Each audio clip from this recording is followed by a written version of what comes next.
এই ভিডিওতে আমরা আরও কয়েকটা ইম্পর্টেন্ট এবং ইউজফুল স্ট্রিং মেথড সম্পর্কে জানব।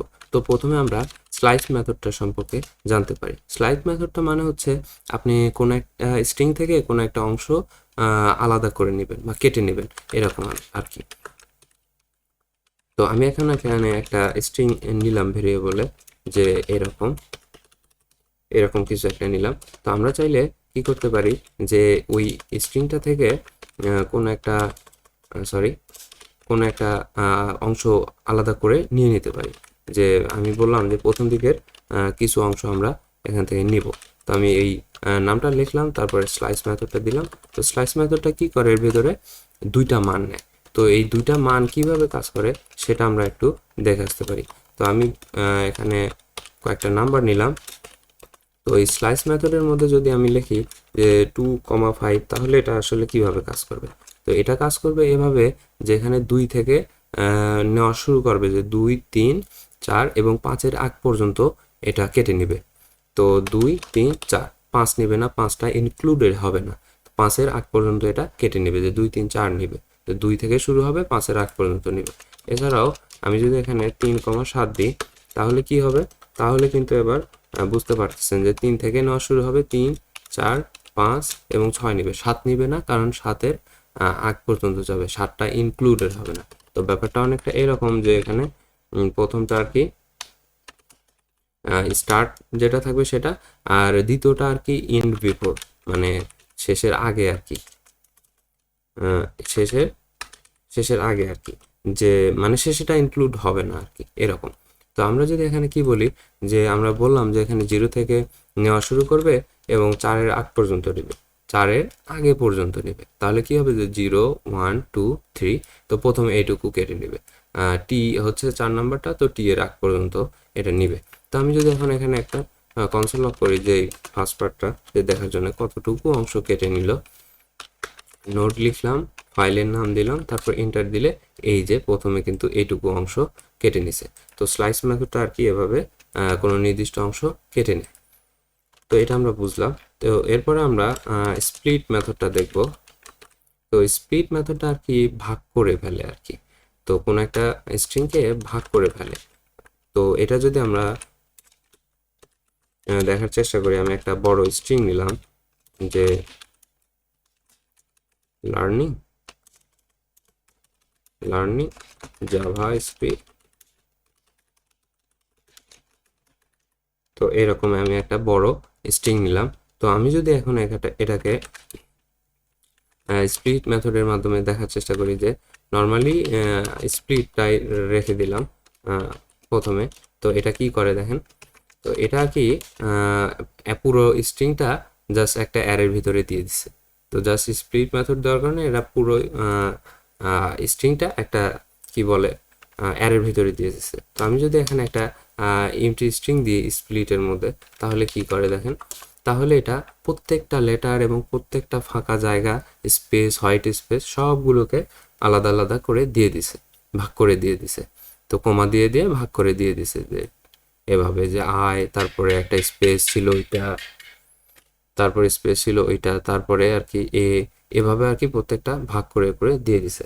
তো আমি যদি এখানে একটা হোয়াইট স্পেস দিই যে স্প্লিটের মধ্যে, তাহলে এটা কি করবে, এটা হোয়াইট স্পেস অনুযায়ী এটা ভাগ করে দিবে, যে ছিল এখানে দিছে, তারপর একটা হোয়াইট স্পেস ছিল, তো সেই অনুযায়ী এটা ভাগ করে দিছে, তারপর তারপরে হোয়াইট স্পেস, একটা স্পেস, তারপরে ওইটা অনুযায়ী এটা ভাগ করে দিছে, যে হোয়াইট স্পেস অনুযায়ী আলাদা আলাদা ভাগ করে দিয়ে দিছে। তো এরকম আর কি। আমি যদি এখানে একটা লেটার দিয়ে দিই, যে এ লেটার দিয়ে দিলাম, যে এ লেটার যেখানে যেখানে যেখানে পাবে সেখানে সেখানে এটা আলাদা হয়ে যাবে, আলাদা করে দিবে। তো এটা যদি আমি ক্লিয়ার করে রান করি, তাহলে কিন্তু এই যে দেখা যাচ্ছে যে এখানে কিন্তু এ যেখানে যেখানে ছিল সেখানে কিন্তু এটা আর কি ভাগ করে দিছে, যে পরে স্পেস ছিল, স্পেস আছে, এর পরে স্পেস ছিল, স্পেস আছে, তারপর এ ছিল যেখানে ওখানে কিন্তু আলাদা করে দিছে। তো স্ট্রিংটা আর কি আমরা যেমনটা নর্মালি দেখি, যে স্পেস আলাদা এরকম, তো এটা আসলে প্রোগ্রামিংয়ে এটা পুরোটা আর কি এভাবে একটার পর একটা সিকোয়েন্স অনুযায়ী আর কি দেখে। তো এই কারণে দেখেন স্পেসটা রেখে দিছে আয়ের সাথে, তারপরে এ যখনই পেয়ে গেছে তখন আলাদা করে দিছে, ভাগ করে দিছে। তারপরে এম ছিল, তারপরে এম, তারপরে স্পেস ছিল, স্পেসটা কিন্তু এখানে রেখে দিছে। তারপরে এল ই, এ যখনই পাইছে তখনই আলাদা করে দিছে। একটু দেখতে অদ্ভুত লাগতে পারে কারণ স্পেসটাও রাখতেছে, তো এই কারণে আর কি। তো আপনি জাস্ট দেখেন যে এ যেখানে পাইছে সেখানে আলাদা করে দিছে, তো এই রকম আর কি। তো স্প্লিট মেথডটা স্ট্রিংকে অ্যারেতে কনভার্ট করে দেয়, এটাই আর কি, যে স্প্লিট মেথডটা স্ট্রিংকে অ্যারেতে কনভার্ট করে দেয়। আমরা একটা ইউজফুল কি বলে উদাহরণ দেখতে পাই, যে এবার INDS, তো ফ্রেন্ডস নামে আমি একটা স্ট্রিং নিলাম। তো আমরা এখানে এই স্ট্রিংয়ের এই যে কমা যে আছে, এই কমা থেকে আমরা আলাদা করব, প্রত্যেকটা নামকে আমরা আলাদা করব। তো সেটা আমরা FRIN ফ্রেন্ড নামে সিঙ্গুলার লিখলাম, ফ্রেন্ড নামে রাখবো। তো আমরা ফ্রেন্ডসকে স্প্লিট করব। কিভাবে স্প্লিট করব, যে কমা যেখানে আছে সেখানে কিন্তু স্প্লিট করব আমরা। তো আমরা কনসোল লগ করব ফ্রেন্ডকে, তাহলে কিন্তু দেখতে পারবো যে প্রত্যেকটা নাম কিন্তু এবার আলাদা আলাদা করে দিছে। কিভাবে আলাদা আলাদা করছে, এই যে কমা যেখানে যেখানে পাইছে সেখানে আলাদা আলাদা করে এক একটা করে রেখে দিছে এবং পুরোটা একটা অ্যারের ভিতরে রেখে দিছে। তো আমরা এখানে আলাদা করার প্রয়োজন হলে এভাবে করে দিতে পারি। তো এটাই আর কি। তো এই অ্যারেটাকে কিন্তু আবার জয়েন মেথড দিয়ে স্ট্রিংয়ে কনভার্ট করা যায়, এবং জয়েন মেথডের মধ্যে বলে দিতে পারেন যে কিভাবে জয়েন হবে, কমা দিয়ে, প্লাস দিয়ে, হাইপেন দিয়ে, নাকি অন্য কিছু দিয়ে। আমরা অ্যারে মেথডে কিন্তু এটা দেখে আসছি। তো এরপরে আমরা আর কি আরেকটা দেখবো, যেটা হচ্ছে কনক্যাট নামে, তো একসাথে জোড়া লাগানো, যে একটার সাথে আর একটা কানেক্ট করার ব্যাপারটা। তো আমি যদি এখানে ফার্স্ট নেম নামে একটা স্ট্রিং নিই এবং লাস্ট নেম নামে একটা স্ট্রিং নিই, তো এটাকে তো আমরা নর্মালি কি বলে কনক্যাট করতে পারি, একসাথে অ্যাডজাস্ট করে দিতে পারি, যে ফার্স্ট নেম প্লাস চিহ্ন দিয়ে এবং লাস্ট নেম। তো এটা যদি আমরা কনসোল লক করি ফুল নেম, তাহলে কিন্তু এটা আমরা পেয়ে যাব যে দুইটা আর কি ফার্স্ট পার্ট এখানে ফার্স্ট নেম হবে, দুঃখিত। তো এটা কিন্তু আমরা এই যে জন্ডো পেয়ে গেছি। তো এটার ভিতরে কোনো স্পেস নাই, তো স্পেসের জন্য আমি আবার এখানে মাঝখানে প্লাস দিয়ে একটা হোয়াইট স্পেস আমি স্ট্রিংটা অ্যাড করে দিলাম, তাহলে কিন্তু এর মাঝখানে স্পেস চলে আসছে। তো এই জিনিসটাই আমরা কনক্যাট দিয়ে করতে পারি। কিভাবে করতে পারি সেটা হলো, আমি ফুল নেম 2 নামে একটা ভেরিয়েবল এটা রাখার চেষ্টা করতেছি, যে ফার্স্ট নেম বারবার ফার্স্ট পার্ট হচ্ছে ফার্স্ট নেম ডট কনক্যাট করব কাকে, লাস্ট নেমকে। তো লাস্ট নেমকে যদি এভাবে কনক্যাট করি তাহলে কিন্তু এটা আর কি কনসোল লক করা হয়নি।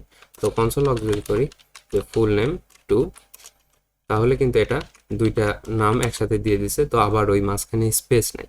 তো স্পেসের জন্য আমরা কি করতে পারি, যে ফার্স্ট নেম প্রথমে কনক্যাট করতে পারি একটা স্পেস, তারপরে কনক্যাট করে দিতে পারি যে লাস্ট নেমটাকে, তাহলে কিন্তু আমরা মাঝখানে একটা স্পেস পেয়ে যাব।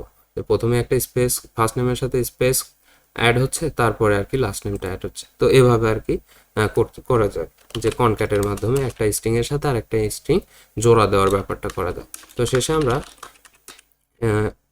ইনক্লুডস নামে আর একটা মেথড দেখব, যে একটা মান আছে কিনা, যে একটা স্ট্রিং এর মধ্যে একটা মান আছে কিনা। যে আমরা যদি লাস্ট নেমের মধ্যে দেখার চেষ্টা করি, যে লাস্ট নেমের মধ্যে কি বলে ও লেটারটা আছে কিনা, যদি থাকে তাহলে ট্রু দিবে, না থাকলে ফলস দিবে। এই যে ট্রু আছে মানে ও লেটারটা আছে।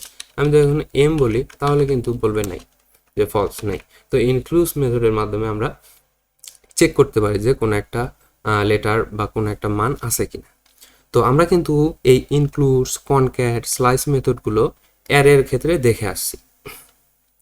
তো স্ট্রিং মাঝে মধ্যে অ্যারের মতো আচরণ করবে, আবার মাঝে মধ্যে ইমিউটেবল হওয়ার কারণে ইন্ডেক্স নাম্বার দিয়ে মানটাকে আপডেট বা চেঞ্জ করতে পারবেন না। আবার স্ট্রিং এর ক্ষেত্রে যে to upper case, to lower case আছে, যেটা আবার কিন্তু অ্যারের ক্ষেত্রে নেই। তো প্রথম একটু কনফিউজ লাগতে পারে, তবে কাজ করতে করতে সহজ হয়ে যাবে আর কি।